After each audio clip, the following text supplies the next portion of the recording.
Nós não somos iguais. Cada um tem a sua missão. Agora, o que acontece é o seguinte, os marxistas eles são obcecados com isso, isso é uma doença mental. Eles são obcecados com o fato de nós temos que ser iguais. E se não for igual, é injusto. Mas pera lá, meu filho. Olha o tanto de cabelo que você tem, olha para mim. Olha que injustiça. Então, para nós sermos iguais, vai ter que passar uma lei no Congresso de arrancar seus cabelos. Para todas as mulheres ficarem lindas, assim como eu. Ó.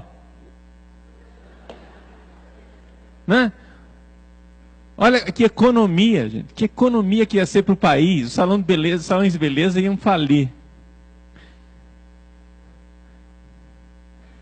Hoje de manhã eu me deparei com um drama. Saí de casa e esqueci o pente.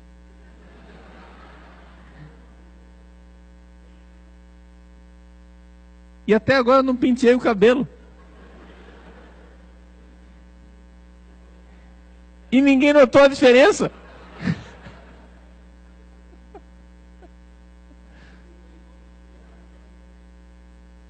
Gente, é uma obsessão, a obsessão marxista com essa história de que nós precisamos ser iguais, para que haja justiça. Não. Para que haja justiça, não é necessário sermos iguais. Para que haja justiça, é necessário que nós compreendamos que a dignidade de cada pessoa deve ser respeitada na sua vocação específica, quando cada um tem a sua vocação específica dentro do todo orgânico de uma sociedade. Não precisamos ser iguais.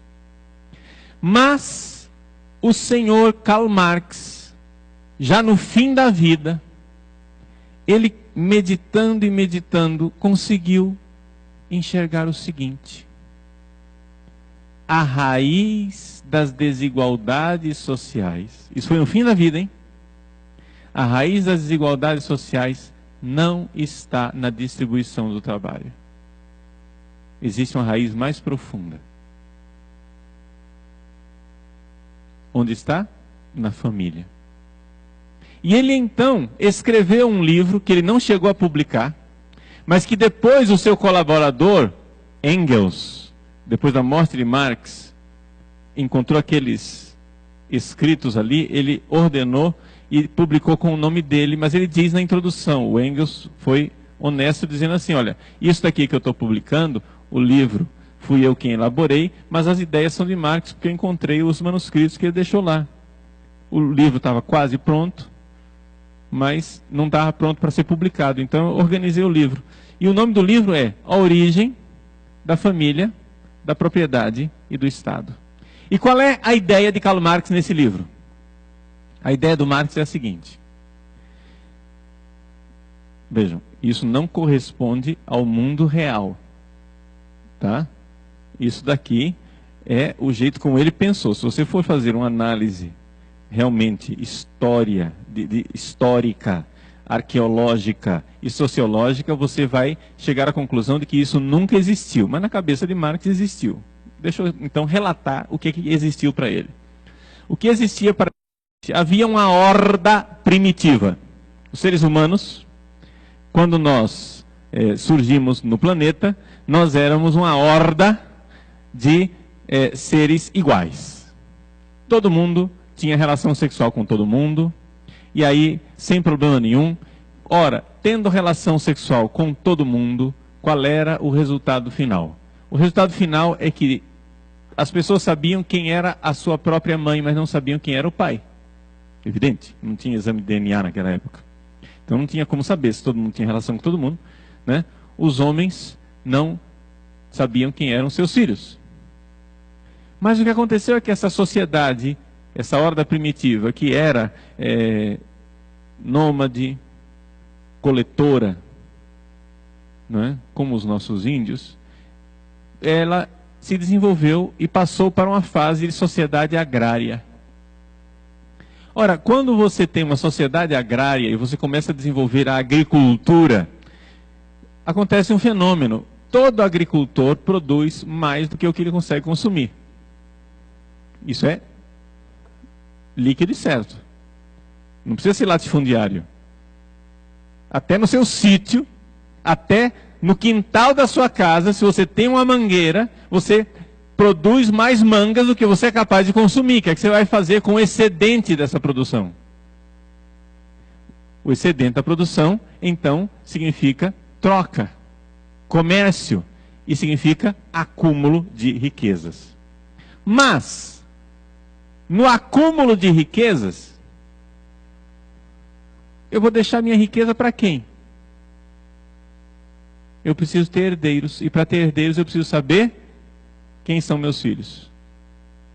E então Karl Marx diz que a origem da família está no fato de o agricultor, que diz, essa é a minha terra, esse é o meu produto, e essa é a minha riqueza, começar a dizer, então venha cá, mulher, se você tiver relações sexuais com outro, eu mato você.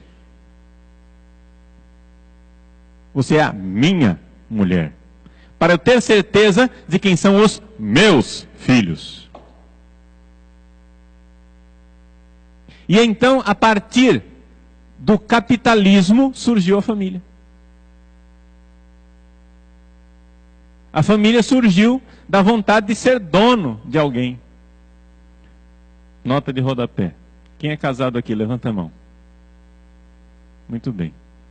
Quando você se casou, você queria ser proprietário da sua esposa, e a mulher, aqui, as mulheres aqui, por acaso, sentem, ou vivem, ou veem que se tornaram objeto dos seus maridos, que agora você então é fiel ao seu marido, porque você quer garantir que ele é o dono dos filhos?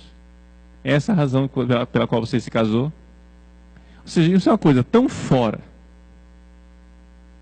do mundo no qual nós vivemos, que você fica se perguntando assim, mas para uma cabeça marxista, isso é muito convincente, porque eles estão obcecados em saber como é que nós vamos fazer para que a sociedade seja igual. E quando você tem uma família, o papel pai, papel mãe, papel esposo, esposa, filho, filha, irmãos, irmãs, estes papéis geram a desigualdade radical. Por quê? Porque esses papéis familiares fazem com que nós não sejamos iguais. Dando um fast forward, indo para frente bastante assim, né? Para que a gente não perca muito tempo nos detalhes, lá com Karl Marx. No século XX, vários marxistas começaram a notar isso. Principalmente as mulheres marxistas. O professor Felipe Neri citou aqui, não é, uma marxista chamada Shulamith Firestone. Não é? E outras marxistas, não é, como Margaret Sanger e Companhia Limitada, elas começaram a notar, companheiros marxistas, acordem, vocês estão lutando para eliminar a opressão do capitalista contra nós trabalhadores, mas vocês, companheiros, são opressores das mulheres de vocês. Em casa, vocês exercem a opressão capitalista que vocês abominam no patrão. Vocês mandam nas mulheres de vocês. Vocês são os donos das mulheres de vocês. Vocês, todo homem, todo pai de família é um opressor. Ele é o dono de uma propriedade, uma mulher. E a Shulamith Firestone chega à conclusão óbvia para a mentalidade marxista. A situação da mulher casada é pior, muito pior do que a situação da prostituta. Porque a prostituta presta serviços sexuais, pelo menos ela é remunerada. A mulher casada, ela é escrava sexual. Ela presta o serviço e não é remunerada. Portanto, para nós implantarmos a igualdade na nossa sociedade, nós precisamos destruir a família. Vejam, na palestra passada, o professor Felipe Neri apresentou as coisas e a função mesmo dessa palestra dele era chocar, né?